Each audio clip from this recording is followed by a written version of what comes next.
నమస్కారం. ఈరోజు మనం అద్దాల రహస్యం కథలోకి కొంచెం లోతుగా వెళ్దాం. వరంగల్లో ఓ పాత బంగ్లాకు వెళ్లిన నేహ అనే అమ్మాయి. అక్కడ ఆమెకు ఓ వింత గది దొరుకుతుంది. అంటే మొత్తం అద్దాలతో చేసిన గది. దీని వెనుకున్న ఆసక్తికరమైన విషయాలు చూద్దాం. తప్పకుండా. ఈ కథలో భయం, గుర్తింపు అంటే అసలు వాస్తవికత ఏది అనే అంశాలు చాలా బలంగా ముడిపడి ఉన్నాయి. అవును. ఆ అద్దాల గదుందే, అది కేవలం ఒక రూమ్ కాదు. అది నేహ మానసిక స్థితికి ప్రతీక. బహుశా ఆమె గతం కూడా కావచ్చు. కథలోని మలుపులు చాలా ఆలోచింపచేస్తాయి. అవును. ముందుగా ఆమె ఆ గదిని కనుక్కోవడమే అదో వింత. 8 మూలల గది కదా. అవును. నేలనుంచి పైకప్పుదాకా అంతా అద్దాలే. మరి ఆ ఇంటి పత్రాల్లో దాని గురించి లేదట. అదే ఆశ్చర్యం. చూడ్టానికేదో మెడిటేషన్ రూమ్లాగా అనిపించినా. అవును, ధ్యానం గదిలాగా. కానీ లోపలికి వెళ్లగానే ఏదో తెలియని భయం వేస్తోంది నేహాకు. మ్మ్, ముఖ్యంగా తన ప్రతిబింబం కొంచెం ఆలస్యంగా కదలడం గమనిస్తోంది. అక్కడే ఏదో తేడా కొడుతుంది. సరిగ్గా చెప్పారు. ఆ ఆలస్యం చిన్న విషయంగా అనిపించవచ్చు కాని అక్కడే అసలు కథ మొదలవుతుంది. అవును. అది కేవలం కంటిభ్రమ కాదు. అంటే రాబోయే విచిత్ర సంఘటనలకు అది ఒక సూచన. మన గుర్తింపు ఎంత సున్నితమైనదో, అది ఎలా చెదిరిపోతుందో అది చూపిస్తుంది. దానికి తోడు ఆ గదిలో గుసగుసలు, వెనక్కి తిరు, నిన్ను గుర్తున్నాం లాంటి మాటలు ఊహించుకుంటేనే ఒళ్ళు జలధరిస్తుంది. నిజమే. ఇంకా ఒకసారి తన ప్రతిబింబం కదలకుండా, రెప్ప వెయ్యకుండా తననే చూస్తూ ఉండిపోయిందట. హ్మ్. ఆ గుసగుసలు, ఆ నిశ్చల ప్రతిబింబం, ఇవి ఆ గదికి ఏదో సొంత తెలివి అంటే స్పృహ ఉందేమో అన్న అనుమానాన్ని కలిగిస్తాయి. అవును. ఇది నేహా భ్రమ, లేక నిజంగా అక్కడేదైనా శక్తి ఉందా? అదే ప్రశ్న. ఇక్కడే కథ భయానికి, సైకలాజికల్ డ్రామాకి మధ్య నడుస్తుంది. ఆ తరువాత నేహా టార్చ్ లైట్తో పరీక్షించడం. అది ఇంకా వింత. ప్రతిబింబం ఆమెలాగే కదులుతోంది. అంటే మిర్రర్ ఇమేజ్ లాగా వ్యతిరేకంగా కాకుండా. అదే, అచ్చం ఆమెలాగే, కాకపోతే కొంచెం లేటుగా. అసలది ప్రతిబింబం ఎలా అవుతుంది? ఆ అది చాలా కీలకం.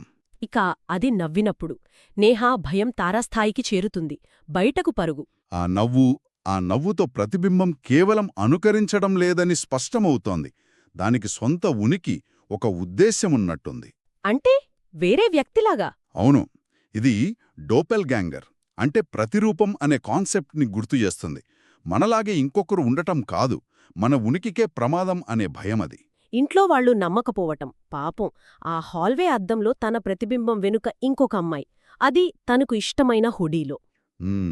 అది తను ఎప్పుడూ బయట వేసుకోదట. అవును. ఇక బాత్రూం అద్దం పగలగొడితే రక్తం కారడం. అంటే ఏంటిది? భౌతిక నియమాలు పనిచేయడం లేనట్టుంది. కరెక్ట్. రక్తం కారే అద్దం. ఇది మామూలు విషయం కాదు. అతీంద్రియ సంఘటనలకు పరాకాష్ట. వాస్తవానికి భ్రమకు మధ్య గీట పూర్తిగా చెరిగిపోతోంది. తను ఒంటరైపోతోంది. అవును. నేహా ప్రపంచం తన కంట్రోల్ తప్పుతోంది. తను ఏదో భయంకరమైన వాస్తవంలో చిక్కుకుపోతోందని అర్థమవుతోంది. దీంతో ఆమె ఆ ఇంటి గురించి తెలుసుకుంటుంది.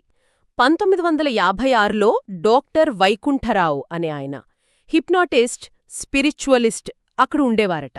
ఆ ఈయన పాత్ర కీలకం. అవును. ఆయన స్పృహను ప్రతిబింబాలలో నిల్వచేసే ప్రయోగాలు చేశారని, తర్వాత మాయమైపోయారని తెలుస్తోంది. ప్రయోగాలు స్పృహను నిలవ చేయడమా? అవును. ఆయన డైరీలో నీ నిజస్వరూపాన్ని చూశాక మాంసంలోకి తిరిగి రానేవు అని రాసి ఉందట. ఓహో, భయంకరంగా ఉంది. అదే రాత్రి తను నడవకుండానే అద్దాల గదిలో మేల్కొంటుంది నేహా. డాక్టర్ వైకుంఠరావు ప్రయోగం. ఇది కథకు ఒక సైన్స్ ఫిక్షన్ అంటే కల్పిత శాస్త్రీయ కోణాన్నిస్తుంది. స్పృహను బదిలీ చేయడం, అసలు నేనంటే ఎవరు, ఆత్మ అంటే ఏమిటి, ఇలాంటి ప్రశ్నలొస్తాయి. నిజమే. ఆయన ప్రయోగం ఏమైంది? విఫలమైందా లేక అనుకోకుండా సక్సెస్ అయిందా? గదిలో చిక్కుకున్న నేహాకు తన ప్రతిబింబం బయట నవ్వుతూ కనిపిస్తుంది. అప్పుడు గుర్తొస్తుంది, చిన్నప్పుడు తను ఆ గదిలో నిలబడినట్లు. ఓ, అంటే అప్పుడే అదే సందేహం. ఏళ్ల క్రితమే తను తన ప్రతిబింబంతో మారిపోయిందా? ఇప్పుడు బయట ఉన్నది అసలు నేహా కాదా? ఇది కథలో అతిపెద్ద మలుపు. గుర్తింపు సంక్షోభం పతాక స్థాయికి చేరింది. మనం చూస్తున్నది అసలు నేహానా కాదా అనే డౌటొస్తుంది. అవును. నేను ఎవరు అనే ప్రశ్న ఇంకా బలంగా మారుతుంది. ఆ స్థితిలో నేహా నేలపై ఒక గుర్తు చూస్తుంది, స్పైరల్ లాంటివి. దాన్ని పగిలిన అద్దం ముక్కతో పగలగొడుతుంది. వెంటనే అంతా చీకటి. తను మంచం మీద మేల్కొంటుంది. అంతా కల అనుకుంటుంది. కాని కానీ తన గది అద్దంలో ప్రతిబింబం ఇంకా ఆ వేరే హుడీలోనే ఉంది, నవ్వుతూ కన్ను గీడుతుంది. కథ అక్కడ ఇంకా ఉంది అని ముగుస్తుంది. అద్భుతమైన ముగింపు. ఎన్నో ప్రశ్నలు మిగిల్చారు. అవును, అసలు నేహ నిజంగా మారిపోయిందా? డాక్టర్ ప్రయోగం ఆత్మలను అద్దాల్లో బంధించిందా?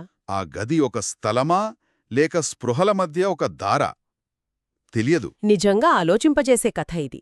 మన ప్రతిబింబం అది కేవలం మనల్ని చూపించేదేనా, లేక దానికి స్వంతంగా ఉనికి ఉంటుందా? మన గుర్తింపు ఎంతవరకు స్థిరమైనది? అవును, ఈ కథ మనల్ని వదిలి వెళ్లే ప్రశ్న ఇదే కదా. మన అస్తిత్వం మనం అనుకున్నంత గట్టిదా, లేక అద్దంలో కనిపించే ప్రతిరూపం లాంటిదేనా? అది కూడా ఒక భ్రమనా? దీని గురించి ఆలోచించాల్సిన విషయం